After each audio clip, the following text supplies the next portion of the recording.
Kalam cosmological argument is well known but still strongly disputed. Whatever begins to exist has a cause. While premise 1 seems obvious to most people, I have seen many times atheists demanding to prove that something cannot come from nothing.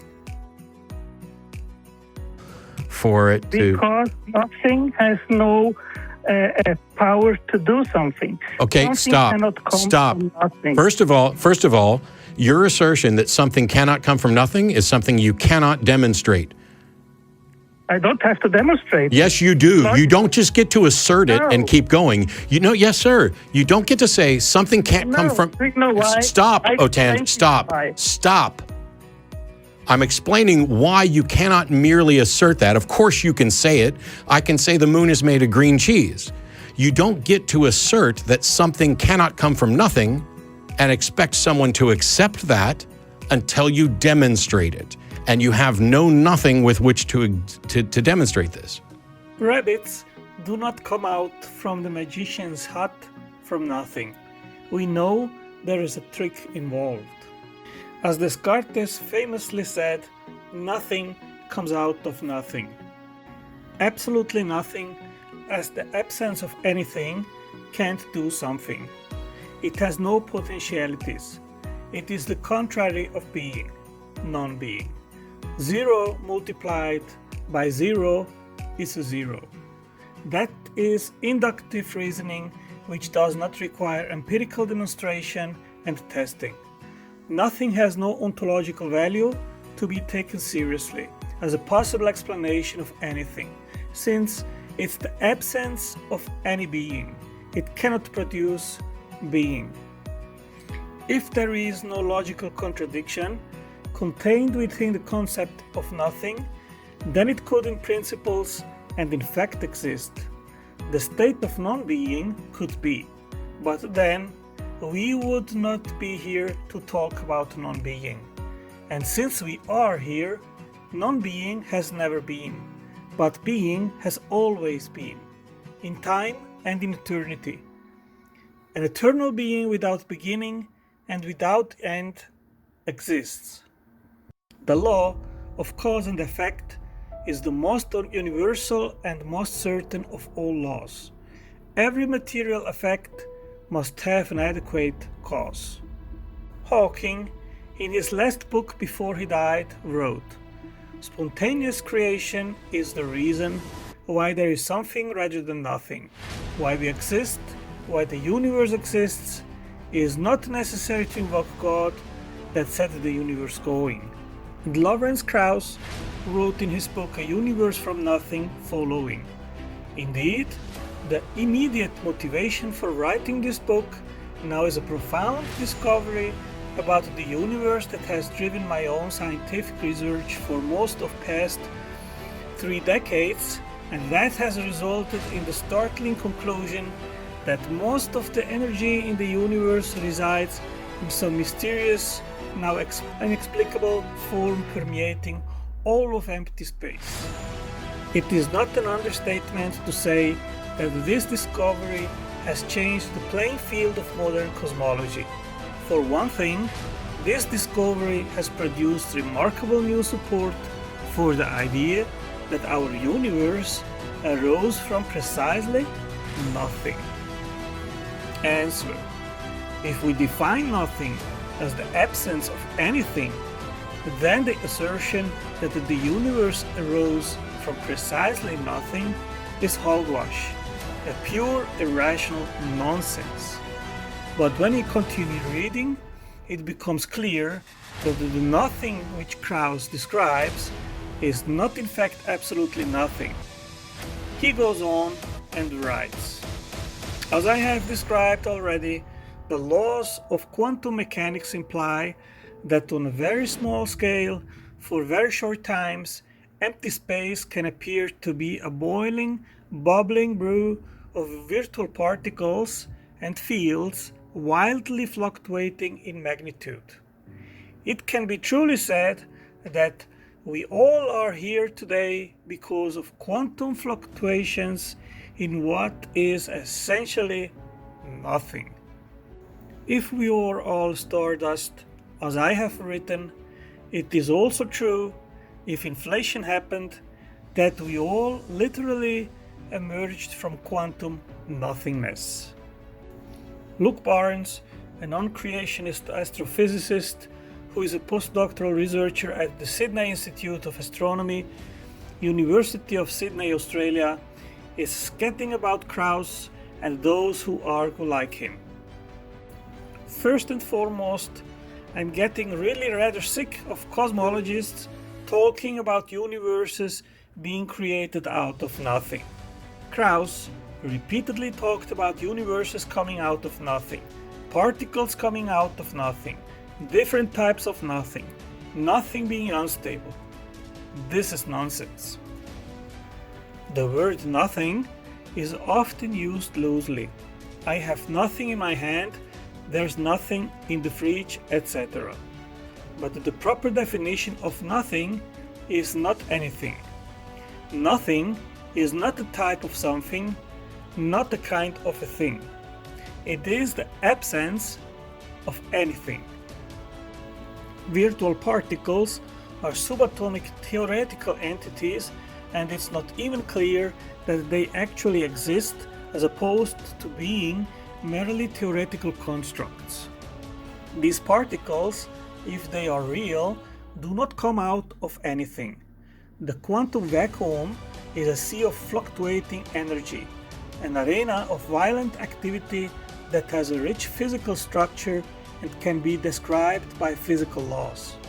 These particles are thought to originate by fluctuations of the energy in the vacuum.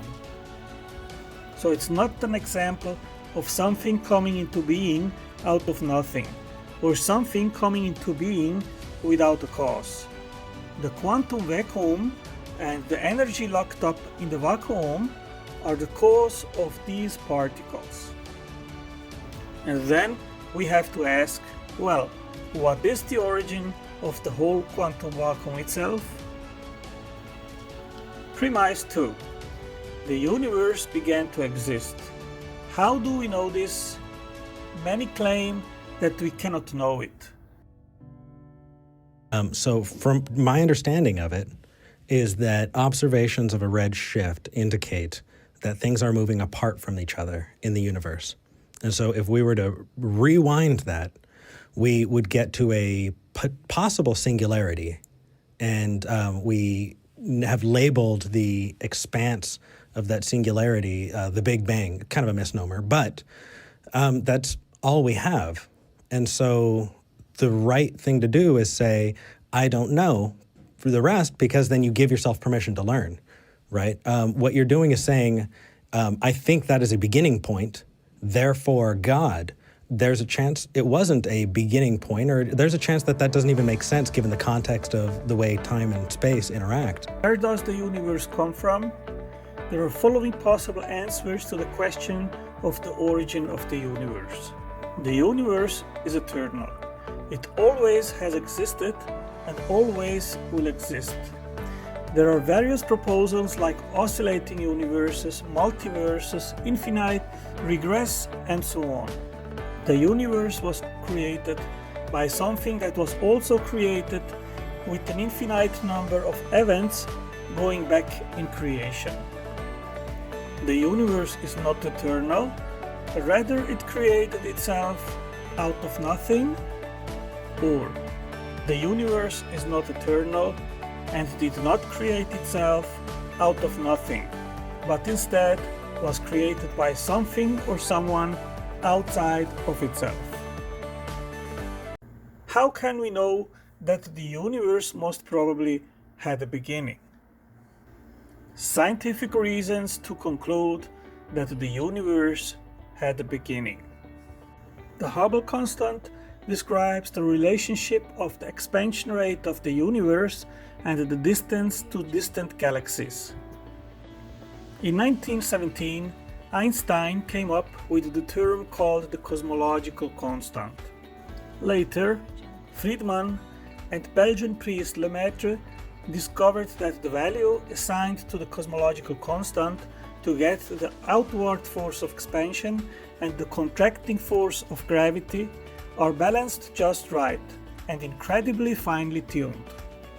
There is a vast range, basically infinite number of possibilities and values for the cosmological constant, and Lemaitre introduced this evidence to Einstein in a taxicab ride, and he said, "The best explanation faced the evidence is an expanding universe starting with the beginning of that expansion. That's the birth of the Big Bang Theory." In the 60s, Hawking started to investigate black hole physics. The gravitational forces of black holes are so intense they bend space in a way that not even light can get out. So Hawking rationalized, why do we not apply what we know about black holes and general relativity to the universe itself? If the universe is expanding, that means that everything was more compacted back in time until getting to a limit. So starting in 1968, Hawking attempted to elaborate the singularity theorem, pointing to a beginning of the universe. Another point is that the energy had to be positive in order for an expansion to be able to occur.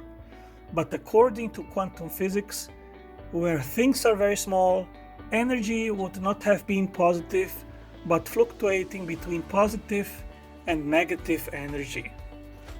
While fluctuating, this quantum vacuum energy field would by a lucky accident meet the right conditions and forces and permit the universe to enter a period of very rapid expansion called inflation and cause the universe into existence. These ideas brought also forward new ideas like the multiverse. If these virtual particles were fluctuating theoretically without a beginning. But in 1994, two physicists, Borden and Vilenkin, provided proof and showed that even a chaotic inflation model would require a beginning. Then, in 2003, they came up with a model called the Borden-Guth-Vilenkin theorem. It is based on special relativity, and what they showed was that even if the universe is expanding infinitely into the future, it must have had a starting point in time. The Borden-Guth-Vilenkin theorem is independent of any physical description of that moment. Their theorem implies that even if our universe is just a tiny part of a so-called multiverse, composed of many universes, the multiverse must have an absolute beginning. Vilenkin is blunt about the implications. It is said that an argument is what convinces reasonable man, and the proof is what it takes to convince even an unreasonable man. With the proof now in place, cosmologists can no longer hide behind the possibility of a past eternal universe. There is no escape. They have to face the problem of a cosmic beginning. Borde, Guth, and Vilenkin were able to prove that any universe which has on average been expanding throughout its history cannot be infinite in the past, but must have a past space-time boundary. In 2012, Vilenkin showed that models which do not meet this one condition still fail for other reasons to avoid the beginning of the universe. Vilenkin concluded none of these scenarios can actually be past eternal. All the evidence we have says that the universe had a beginning. And Arno Pensia said, astronomy leads us to a unique event, a universe which was created out of nothing, one with the very delicate balance needed to provide exactly the conditions required to permit life, and one which has an underlying, one might say, supernatural plan. And as well, in 2012, an article in the magazine New Scientist death of the eternal cosmos, from the cosmic egg to the infinite multiverse, every model of the universe has a beginning stated. One shows that the problematic object called a naked singularity is a lot more likely to exist than previously assumed. The other suggests that the universe is not eternal, resurrecting the thorny question of how to kickstart the cosmos without the hand of a supernatural creator. Continuing, as cosmologist Alexander Vilenkin of Tufts University in Boston explained last week, that hope has been gradually fading and may now be dead. He showed that all these theories still demand a beginning. The universe can't possibly be eternal in the past, says Vilenkin. There must be some kind of boundary. Last year, Vilenkin and graduate student Audrey Mitani showed that the egg could not have existed forever at all, as quantum instabilities would force it to collapse after a finite amount of time. Further scientific evidence why the universe cannot be past eternal. Entropy and the second law of thermodynamics, disorder and the unavailability of energy. Further scientific evidence that the universe had a beginning comes to the second law of thermodynamics, or the law of entropy. This law says that in a closed universe, the finite amount of energy is winding down, moving towards a time when all energy will be expanded. The second law of thermodynamics relates to a concept called entropy. The directions associated with the second law, heat transfer from hot to cold, for example, are related to the tendency in nature for systems to become disordered and for less energy to be available for use as work. As entropy increases, less and less energy in the universe is available to do work. Eventually, all fuels will be exhausted, all temperatures will equalize, and it will be impossible for heat engines to function or for work to be done. Entropy increases in a closed system, such as the universe. But in terms of the universe and the very long-term, very large-scale picture, the entropy of the universe is increasing, and so the availability of energy to do work is constantly decreasing. Eventually, when all stars have died, all forms of potential energy have been utilized, and all temperatures have equalized, there will be no possibility of doing work. Philosophical reasons why the universe nor quantum effect potentials cannot be past eternal. Let's suppose you start counting the steps of the walking man. Count and add one step after the other. 1, 2, 3, 4, and so on. The man keeps walking, and you keep counting his steps. Whenever he stops, the number of steps that you count is finite. The man can walk 1,000 years or 1,000,000,000 years. The number of steps he walked is always finite, never infinite. Now imagine that our man started walking back past in time, reached now, and stops. Now, this point of time in the present is a point of time future to all past. Correct? In other words, we are future to yesterday. Now, some have suggested that the universe is eternal, but this present moment in time can't represent an actual infinite number of events added one to another proceeding from the past.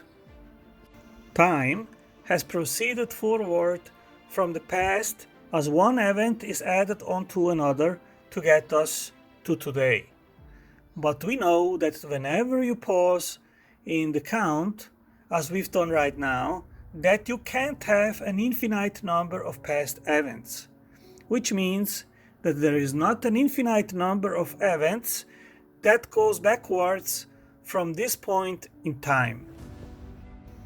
Only a finite number of events did pass, which means the universe is not eternal, which means the universe has not existed forever and ever with no beginning, but in fact had a beginning. In the next video, we will give a closer look in order to attempt to find out about which cause is the best candidate to explain the cause of the universe.